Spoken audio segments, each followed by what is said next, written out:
All right, so let's bring in our One Detroit contributors, Stephen Henderson of American Black Journal and Nolan Finley of the Detroit News. Hey guys, how are you? Hey. Good. You know, that story about I-375, that's going to be a real game changer in terms of how people are getting into downtown Detroit. Or if they get in at all. Well, it's going to be definitely different, Stephen. I am all in favor of this. This is a freeway that should never have been built for any number of reasons. One is that it destroyed a pretty important black neighborhood in Detroit. It disconnected people that way. But it also just helps carve the city up, the downtown area, in a way that no other major American city is. If you think of all the freeways that come into downtown and the ways in which they disrupt the flow of traffic otherwise, it doesn't make a lot of sense. I would not only have paved over 375, I would repave the Lodge at least up to 94. There's so now you're adding on to the project. I would do all kinds of things to make it harder to get out of the city. The whole idea of this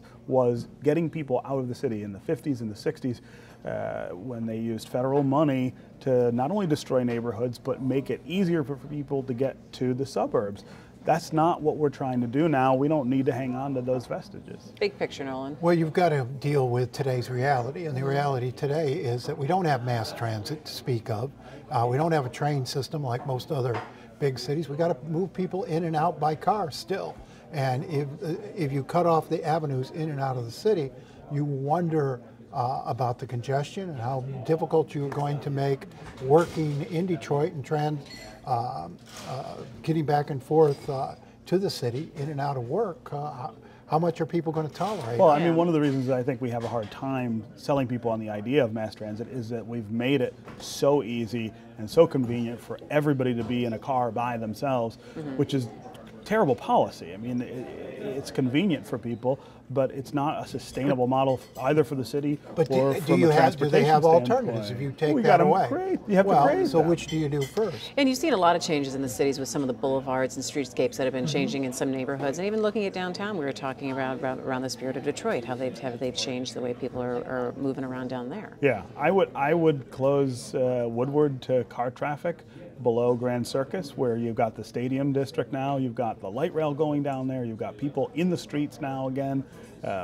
pedestrians milling around. Part of the reason that the light rail doesn't work, it doesn't run on time, is because it always gets held up. It's stuck in that. So how are you going to get people into those office buildings downtown? On the light rail, on other modes of transportation. Does that have the capacity for it? Sure it does. I mean, think about other cities. Do you know any other major city in America where you have an 8-lane boulevard that comes right into the center of downtown? It doesn't exist anywhere else. We've created this because of the car and our affinity for it, and I'm not knocking any of that, but it's terrible, terrible transit policy. It's terrible public policy. It makes the city unlivable for anyone who's not in a car. All right, we'll start adding up to 2024 when this I-375 project could be done. You don't expect people to walk in Detroit, for goodness sake. Well, all right, let's go ahead and take a look at some other things that are happening this week. You know, Nolan, I was thinking about you and watching the UAW strike with GM, and now we're in its 30th day, a month essentially, and they could be getting a little bit closer. But what does this say, big picture, about the power of the UAW, and has this lasted longer than you thought it would? Well, it's lasted longer than it should have, because GM started out with a pretty good offer. They added $2 billion to that $7 billion offer last week. That should have been enough to settle this. And when you talk to the folks out on the picket line, they seem somewhat unfocused on what they're striking for. Normally you get a strike over wages, not increases. GM's put wage increases and profit sharing increases in this, not trying to take away anything in terms of health care. It seems to be centered on the issue of temporary workers. Well, these UAW strikers have already lost $5,000 to $6,000 each. How much longer are they going to push and sacrifice for temporary workers to get permanent status? Well, I mean, the whole idea of this strike actually is a throwback to the idea of the union itself, this idea that workers stick together, that workers fight for one another, and injustice to one group of workers is an injustice to all of them. These temporary workers are part of the problem, not just at GM, but in the economy generally. These are people who are paid a non-living wage, essentially. They don't have permanent work work. They struggle with health care and other things that we need them to have in order to not they be leeching off the system. They help GM remain close to competitive. And in terms of hourly wages, GM still has a $13 an hour disadvantage over foreign automakers who build cars in this country. Understood. That's not insignificant. And GM has dealt with competitive issues for decades. And well, they can't take a step back too far in this contract. The pattern maker can't be the lowest common denominator. This is not a country where we expect people to work for poverty wages. And there are a lot of people who have jobs in auto plants who cannot keep pace with the things that we expect them to keep pace with in their lives. It creates all kinds of other problems in society that we then argue about. Well, how do we make sure that people have health care? These temporary workers in the auto plants are paid at about the average rate for manufacturing workers across the country. The UAW, but that rate is low. The UAW blue-collar workers are among the elite of manufacturers, the permanent workers, not just in America but around the world. And they should be. I mean, this is the wealthiest country in America. These temporary workers help GM manage their workforce. Give people time off who are working. And you're finding temporary workers, though, in every line of work, whether you're in a newsroom or whether you are in a plant. And it's not a great trend for the economy. It's not a great trend for economic justice or any of the things that we want. Yeah. All right, let's talk a little bit about money. What's going on in Lansing? Are we settled with the budget? Nothing? Well, Sharkey and Chatfield say the budget's done. They'll live with it. The governor says she's still open to a supplemental, and I don't know what that means. I mean, does she want them to put back the money she took out, or is she open to negotiating? So far she's put her priorities on the table, but not theirs. And I'm not sure they're going to come back. I think they're content with this $1 billion in unspent money. I do think eventually they'll come together and spend that money, pass a plan for eventually, though, money, when is that? But they're not in any hurry.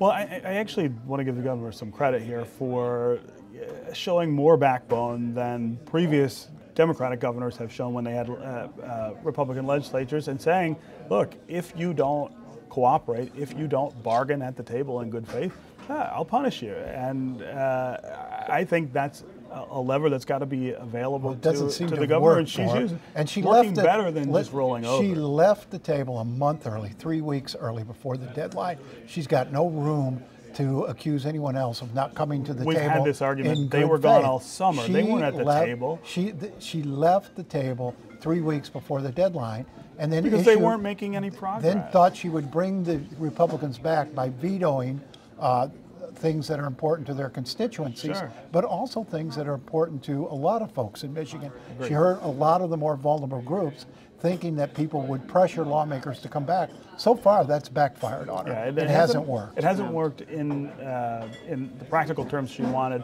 It probably works in political terms, though, in the sense that she did not roll over for their shenanigans, which included taking the summer off when there was no budget. All right, speaking about politics, we got the news last week that University of Michigan is going to be the site of one of the presidential debates in October 2020, further catapulting Michigan into the most lauded state status when it comes to this presidential election. Right. It sort of assumes that the Republic is still standing at that point. Oh, really? You think it's going to crumble at this point? Right. Well, there are 3 debates. Michigan's getting one. Where are the other 5 2? debates, I think. Well, 4. 3 presidential and one vice presidential. So there's 3 presidential debates.